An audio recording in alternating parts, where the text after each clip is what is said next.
Welcome to Knowledgeable Aging. I'm your host, Jason Kotar. Joining us today to talk about going once, going twice, sold, the dynamics of selling at auction is Reed Dunavant. Reed is the Senior Vice President and Director of Mid-Atlantic Advisory for Doyle Auctioneers and Appraisers. He supervises estate appraisals and art and antiques evaluations for heirs and collectors. He frequently travels throughout the United States giving lectures, sharing his passion for antique silver, the history of dining, and general collecting trends. In addition, Reed has shared his expertise as an appraiser on the popular television series Antiques Roadshow for 15 consecutive seasons from 2004 to 2020. The presented content does not provide or constitute medical, financial, or legal advice. The content is for information purposes only. Viewing or listening to the content does not constitute a physician-patient, dentist-patient, fiduciary-client, or attorney-client relationship. How are you doing today, Reed? I'm great. Thank you so much for having me, Jason. Very much so. I'm looking forward to our conversation. Before we get started, Reed, for those that are joining us for the live webinar, if you have any questions, type your questions in. Time permitting, we will do everything in our power to get your questions answered. So Reed, I'd like to get started. When would someone consult an auction house, and under what circumstances is an auction house able to help? Well, first and foremost, you'd want to call an auction house if you suspect that you have something of value, because of course that's what auctioneers want, is to sell things of value. An auction house sale is going to result in the fairest and highest price in the quickest amount of time for anything that someone is wishing to sell. And of course, we make our money on commissions when we sell things. Secondly, you want to contact an auction house at times in your life when there are major changes, such as a death, a divorce, major debt, or some downsizing. And sometimes it's a combination of one or all of those scenarios, more than one or all of those scenarios. Typically in past decades, when someone was breaking up a home, it was a huge one-time event. Someone would die or go to a nursing home or retirement home, and everything was dispersed at once. However, today this requires a lot more thought and planning. It's more of a process. So the 3 Ps, we should say, perhaps, of paring down, parting with, and passing on objects. Lifestyles have changed so much, and what was currently popular in the market decades ago may or may not be popular today, more often not popular today. That, combined with family dynamics, have led to a more involved process.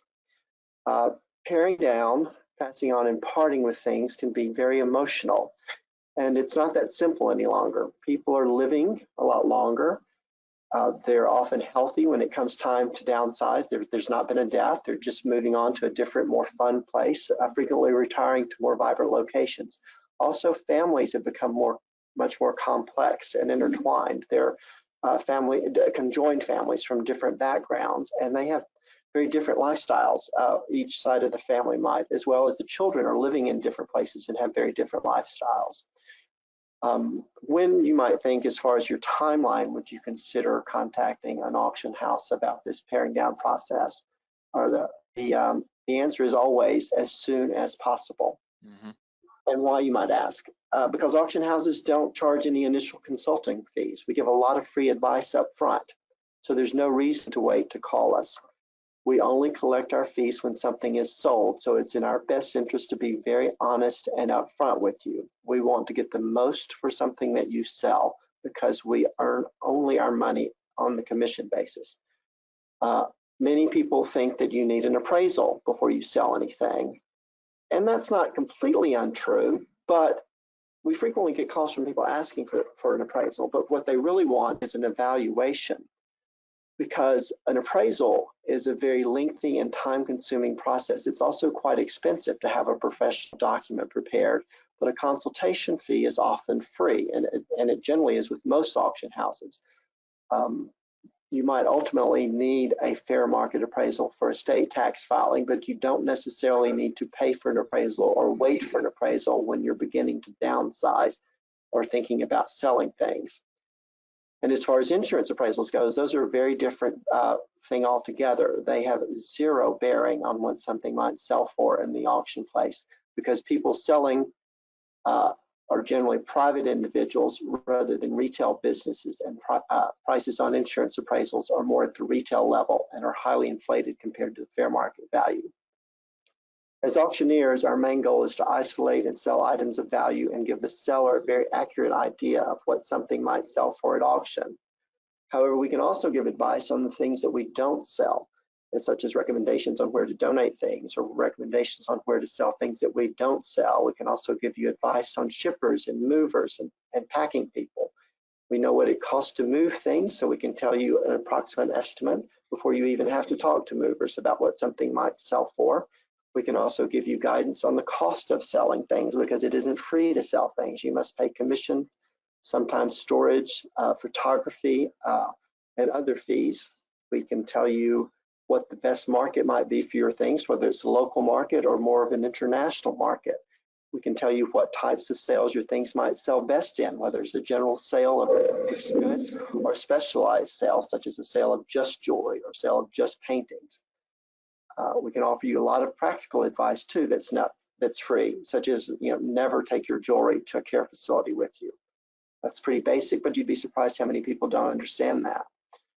We'll also be very upfront with you whether it's even worth selling things or not, because in many cases today, furniture is bringing so little money, it's better just to donate it or give it away. You'll come out better with a tax donation sometimes than you will actually for the cash realized on something.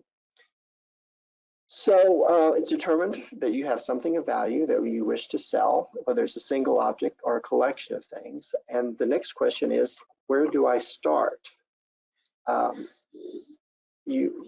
You first of all, you want to contact an auction house to find out the best place to start. And you may choose that you don't want to sell it at all. Some people think that, well, I know it's valuable, but I'd like to donate it to a museum.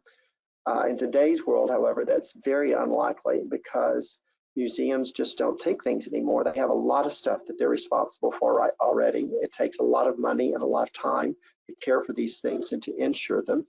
And unless your donation of an object comes along with a gift of money to support the care of that thing, they may not take it.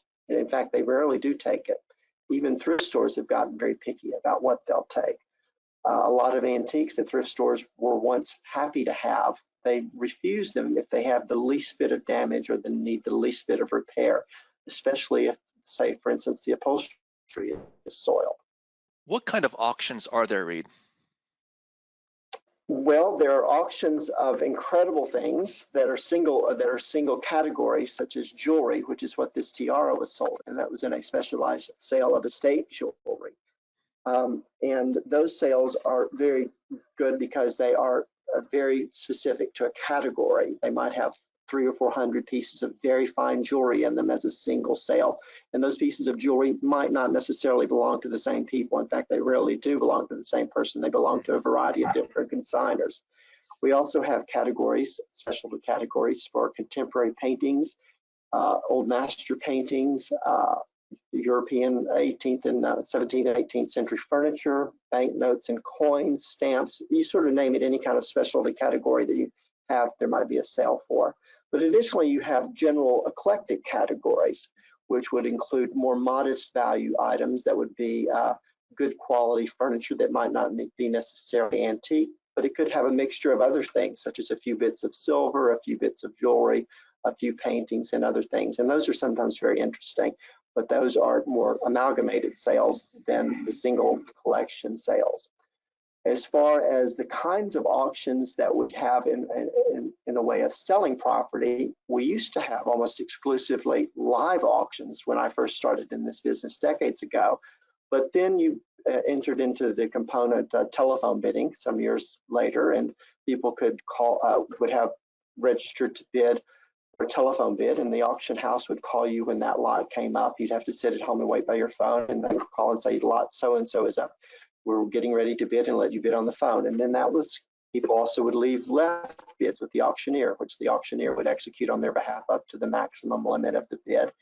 And then we began with internet sales where people could bid online and interactively with the sale. And now most auctions are a combination of all of these things. In this age of COVID, we generally don't have a live auction right now, but I assume in the near future we'll be going back to some component of that. So as far as online sales, which is, as I said, what we're primarily doing today, some of them have a soft close, which means that a lot will come up for sale, and two particular people are actively bidding on that lot, and it will continue to go up as long as those two people are bidding until one of them stops, and the clock will renew itself every 2 or 3 minutes, depending on what the setup of the bidding situation is, until one person finally stops bidding and it is hammered down. And that would mean that sometimes the lots that were actually starting before that lot came up would sell, as well as the lots that were being offered after that lot came up. Those would actually close and sell before it sold, as long as people were still bidding. There's also the hard close, which is much like the internet eBay site, where a particular lot will sell, say, at the time published at 7:02, and at 7:02 it will sell immediately at that time, and the last person bidding, if they get their bid in just under the last couple of seconds, will be the bidder, and the clock will stop automatically. A little bit more about this image here. This is a piece of fantastic jewelry. It's a tiara, as you see, and the woman wearing it in the portrait was a famous woman, or not a famous woman, but a wealthy aristocrat from the Wilson family. And the tiara had descended in the Wilson, Astor, and Vanderbilt families, so it had an incredible provenance. And not that everyone can wear a tiara. In fact, there are not a lot of occasions that anyone would wear a tiara today. And for that reason, it's actually quite rare. Most of these wonderful 18th and 19th century tiaras were broken up and mounted into other pieces of jewelry to be something that people could wear more frequently. But so we put a rather conservative estimate on it. The diamonds and the pearls are extraordinary quality. And the estimate was 80 to 120,000, but it ultimately sold for a little over $420,000, simply because it was so extraordinary and such an uncommon thing. Wow. A lot of money to wear something only a couple of times. Absolutely. So, Reed, how does somebody, or can anybody time, this is a two-part question. Can anybody time the market? And then also, can you go a little bit more detail on how COVID has affected the auction market? Well, first of all, if your auctioneer or your advisor tells you that this is a good time to sell something, that means that this is a good time to sell something, not next month, not in 2 years, not in 3 years, because the market is very volatile and very fluid, and it's constantly changing. Everything does not appreciate in value, and what something was valued for 20 years ago is very irrelevant today. What someone paid for something, even yesterday, is very relevant today. What an insurance appraisal says is very irrelevant. It's what the value is today. And if you're advised that it's a good time to sell something, you should go ahead and sell it. There is this huge misconception among primarily the generation that is downsizing at the moment, that everything that is old and antique would have appreciated since they acquired it. But as they're beginning to downsize, they're finding out that that isn't actually true. The market, it is just continually changing, particularly with all the new information available on the internet. This chest I've chosen to show is a particular example of how this scenario of how it panned out. This is an American piece of furniture, and it was evaluated for insurance purposes for the family that owned it way back in the 1980s for well over $100,000. And of course, insurance values, as I mentioned, are all very inflated, but the real value should have been somewhere near that $100,000 back in the 1980s. Well, the market had begun to decline for American furniture for various reasons, and prices were steadily going down. So by the time that we were called by this family in late 2006 to look at this piece of furniture, we told them that it would not bring $100,000, that it was not even close. And they were stunned, because they had always believed that the value would be more than the $100,000 from their insurance, because they had had it insured for that for over 20 years. Mm-hmm. The reality is that we valued it for estate taxes at $55,000, which was a little aggressive. And the market continued to decline very rapidly, so that when they finally put it up for auction a few years later in 2009, we had to reduce the estimate for less than the appraised value to accommodate the changes in the market. We estimated it at $35,000 to $45,000. It was put up for auction and it did not sell. It languished in our warehouse for a while before we were able to sell it privately to someone for only $17,000. So values for some categories, such as American furniture, had dropped as much as 80 to 90% by the time that they finally decided to sell this from the time when it was first evaluated 30 years earlier. Similarly, other categories have also soared in value and plummeted in value as well. The Japanese market was extraordinarily hot in the 1980s, and that was fueled by the Japanese manufacturing of automobiles and how they were influencing the world market with automobiles. But then that slowed down. There was a lot of competition from other makers in other countries, so that the Japanese economy took a downturn. And as Japanese things, because they were supporting the market, the Japanese people themselves were supporting the market for Japanese things, that market went down considerably, so that the values for things Japanese were very low. Woodblock prints that had been bringing $2,000 in the 1980s were now bringing $200, and we rarely even take them anymore because their values are so low. Similarly, the Russian market in the early 2000s was fueled by a new capitalist economy, and a lot of Russians who were flush with new capitalist money and investment money, and they were finally able to buy things on the open market, were really actively searching to repatriate things and bring them back home. So much so that if you put the word Russian in front of anything in the early 2000s, it was selling for a tremendous amount of money. That market has also rechecked itself, and while values have not plummeted, it's nowhere near what it was 15 years ago or so. What is popular now is, the most popular thing really is jewelry and personal adornment, in large part because such as personal adornment, and by that I mean things like handbags and designer scarves. And a lot of that is because people have not been entertaining at home much, and that isn't COVID related. They've not been entertaining at home for quite a number of years. A few other categories that are pretty hot right now are rare books and manuscripts, rare documents. Contemporary artwork is very hot. Artwork by recognized artists, some silver in some cases. Most recently, there's been a surge in popularity of women artists, and that we feel is spurred on by the Me Too movement. Also, artists of color, or works from artists of color, and that is fueled by the Black Lives movement, Black Lives Matter movement. And back to the part about COVID, I mentioned that just briefly, but COVID has actually affected the market in a very surprisingly positive way.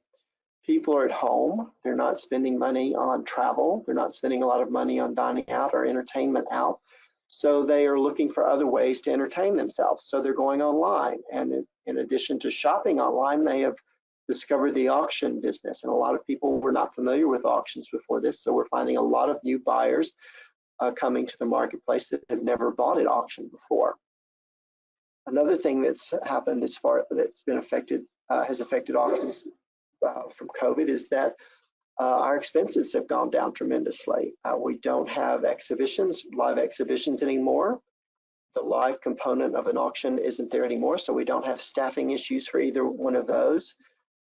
We also have reduced our advertising budget tremendously because there is a lot less print advertising going out. We're focused primarily on online advertising, and that's significantly cheaper than print media. Then we used to print catalogs for each and every sale that were color, and those could cost, $20,000, $30,000, $40,000 per auction to print a catalog, and that is out the window. We're no longer doing that. What people often think is valuable, I mentioned, if you think you have something valuable, call us, but even if you don't necessarily think you have something valuable, we're always happy to talk to you about things if you send us photographs, because very often what people have that they think is valuable is in fact not what is valuable. This particular painted blanket chest at first sight looks very common because these were very common in New England, and they're painted blanket chests, and you see them a lot in Pennsylvania and New York State, as well as Massachusetts. However, there are examples that were done south of the Mason-Dixon line, and those are quite rare. So we were called to look at a bunch of French furniture from an elderly French woman in Alexandria, Virginia, that she had inherited from her family, and she thought the French furniture was quite valuable. The market for French furniture has not been especially valuable for quite some time. It's been a tough market, but I went there knowing that it wasn't necessarily going to be worth a lot of money, but hoped that I might see something else. So we walked around. I broke the bad news to her about the French furniture and stepped out on the glassed-in back porch and saw this blanket chest, and I asked about that, and she said, well, that can't possibly have any valuable. That was from my husband's family, and they were just poor farmers from North Carolina, and they had nothing. So I said, well, you know, it is a southern piece of furniture, and if this was a New England piece of furniture, it wouldn't be worth a lot of money, maybe $1,000 or $1,500 at best. But this is quite rare. So we sent it to auction with a rather conservative estimate, more than $1,000, but not much more than $10,000. Ultimately, it sold for over $270,000 because it is an extraordinary rare thing. What could have happened, though, had she not called an auction house? She didn't think that was valuable. It could have ended up in a junk pile or taken to a thrift store, or possibly worse, someone could have stripped that paint off of it, and then it would have been worthless. Yeah. Sorry. No, that's fine. No. Yeah. So what is an auction estimate, Reed, and why does it matter? Well, an auction estimate is just a guesstimate, for lack of a better word. It is what an auction house, in our best experience and research and knowledge, would place on an item to indicate to the seller what they might expect their item to sell for, as well as an indication to the prospective bidders of what they might have to pay for that auction. But it's a very kind of curious thing to navigate. If you put the estimate too high on something, people are going to focus on what is wrong with that item and perhaps not be interested in bidding on it. If you put the estimate lower, you're going to cause people to focus on what is good about the object in order to lead them in and want them to be able to bid on it. In that scenario, they might overlook the flaws. This particular painting, for example, we knew that it was very valuable and it was very good, but we didn't know exactly what it might be worth. So we had placed an estimate of $30,000 to $50,000 on it. And a little bit about the painting. It was this is a painting of Pauline Bonaparte. She was the younger sister of Napoleon Bonaparte. And this painting was painted by a very famous female painter, Marie Victoire Lemoyne. And it was painted in 1799 and exhibited at the Salon in Paris. The artist was actually a student of another very famous artist by the name of Marie Vigie Lebrun. So it has three women related in its history. And of course, I mentioned earlier that women painters are very popular right now, and things related to women are very popular. So it was a good time for it to come up for sale. Now, the painting had been known since it was exhibited in 1799, and it was known that Pauline Bonaparte gave the painting to her younger brother Joseph, who left France and immigrated to the United States and lived in New Jersey. And after his death in New Jersey, it was sold and ended up in the same family for nearly 200 years. But the whereabouts of the painting, even though it was known the last owners were this family, it wasn't known that they still owned it or its whereabouts. And we were contacted by a woman who was from that family that said she had this painting and it had been in storage for many years. Another piece of free advice: never ever store anything. It can cause a lot of damage. Also, the fees for storage can add up and be a tremendous amount of money over quite a number of years. In fact, when we gave her the estimate on the painting of $30,000 to $50,000, her reply was, well, maybe we'll recoup the storage fees for all the years that it's been in storage, because it was approaching that figure. Wow. I know, hard to believe, but you have something for several decades in storage, and $30,000 to $50,000 does not sound like a lot of money for 40 years worth of storage. So anyway, we knew that it had some condition issues, primarily because it had been in storage. The canvas had been relined, and because of that and the storage conditions, there were a lot of bubbles in the painting. The canvas was lifting, some of the paint was flaking off, so it wasn't in the best of conditions, but it was a very important painting. Our initial instincts is that if it didn't have these condition issues, it probably was worth $100,000 to $200,000. But we put this conservative estimate on it because of the condition issues. And when it came up for auction, it brought $387,000. A lot of that was strategic our strategic pricing, our strategic estimate on it. In fact, it was funny. I called the owner of the painting after it had sold, and of course, she had in her mind $30,000 to $50,000. When I told her it sold for $387,000, she said thank you, was kind of unemotional about it, and then she called me back a few minutes later and said, I think I misheard you. Did you say 38,700 or did you say 387,000? So yeah, that was a good story. We like to have these good stories. Absolutely. Well, Reed, I'd like to shift a little bit. So why would someone choose one auction house over another? Well, as I mentioned earlier, there's several different kinds of sales. There are sales of mixed owners where various property is collected under a particular theme. And if you have something that is very valuable, such as a painting like the old master painting of Pauline Bonaparte, you want that to be exposed to an international audience. So you certainly want it to go to an auction house with an international presence, and probably in a specific category sale like that. In fact, that painting ended up going to a museum in Australia, a museum that is dedicated to women. So we certainly found the right buyer for it by putting it into a special category sale. If you have more general household goods with a spattering of antiques, a few bits of silver that are of modest value, a couple of paintings that are pretty, but they're not incredible, you might really want to go to your local auction house or your regional auction house. And the reason for that is very often those things will be quite common in a more major auction house, and they might not bring as much money as they do in a more local market.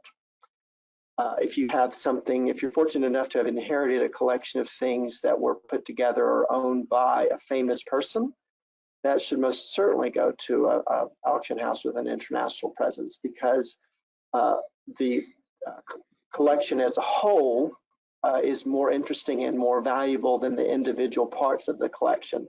So, for instance, we've been very fortunate to sell a lot of collections that from estates of famous persons.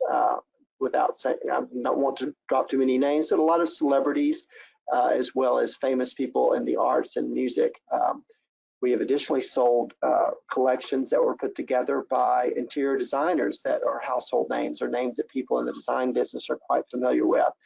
And those always do exceedingly well because they have the stamp of approval of a particular designer on them. People are always happy to buy something, even if it's an ordinary piece of upholstered furniture, and say, well, this was from a home decorated by Bunny Williams, or this came from a home that was decorated by Robert Easton or Robert Denning. We've even sold collections of some famous designers, such as Oleg Cassini, and those things always do extraordinarily well. Does an individual have to be famous to be considered for a single owner collection? And are there any tips on recognizing a collection that is appropriate for auction and might have potential to sell well? Well, first, the immediate answer to that question is absolutely not. You don't have to necessarily be famous to sell something successfully at auction. If you have a good collection, if you've been a great collector and you've put together lovely things, even if they are of modest value, it's certainly worth going to a major auction house to sell. It takes a long time to, sometimes decades to put together a good cohesive collection of a particular thing, and people love a curated eye. For instance, the image here you see is a collection of match safes and card cases that are all sterling silver, and this was assembled over several decades by a couple. And if anyone is collecting match safes today, they might find a random one here and there in a sale. because people did not have multiples of these. You might only have, if you were a private person, you might only have one match safe. So it would take decades for somebody to put together a collection of this caliber and this quantity. So that you have a lot of people that are very interested in bidding on things when there are this many of a particular category of item that would come to auction, and prices typically are very strong. Now, these are not expensive things. These things were $50 up to several hundred, maybe 1,000 or 1,500 would have been the most expensive one. But there was a strong following and a very focused group of buyers to bid on them, and they all sold, and they all sold very well. As opposed to just having one match safe in a sale with a bunch of jewelry, or one match safe in a sale with a bunch of silver. This was a very cohesive collection, and it did very, very well. Then it goes with any sort of curated thing. We've actually had a collection of Barbie dolls that we sold as part of an estate some years ago, and I would have never thought we would have been selling Barbie dolls before, but as far as Barbie dolls go, it was probably the most valuable collection of Barbie dolls ever to come up at auction. It brought over $1 million. It was just a bunch of Barbie dolls. Wow. So. Wow. Well, this is wonderful stuff, Reed. So how can people find you? So, well, my name, as you said, is Reed Dunavant, and I'm going to spell that for you. It's ReidDunavant, and I am at the Washington, D.C., Maryland, Virginia Regional Office, which is located in Kensington, Maryland. And our phone number here is 301-348-5282. And my email is my name with a period between it, Reid, R-E-I-D, period, Dunavant, D-U-N-A-V, V as in Victor, D-U-N-A-V-A-N-T at Doyle.com. Very good. As far as all of our webinars, you can go to see the archive webinars on our website, knowledgeableaging.com. You can also go to our YouTube page, type in Knowledgeable Aging. I encourage you to subscribe. We update that 4 to 5 times per week. If podcasts are your thing, you can go to Spotify, Apple Tunes, etc. Until next time, I'm your host, Jason Kotar, and this is Knowledgeable Aging.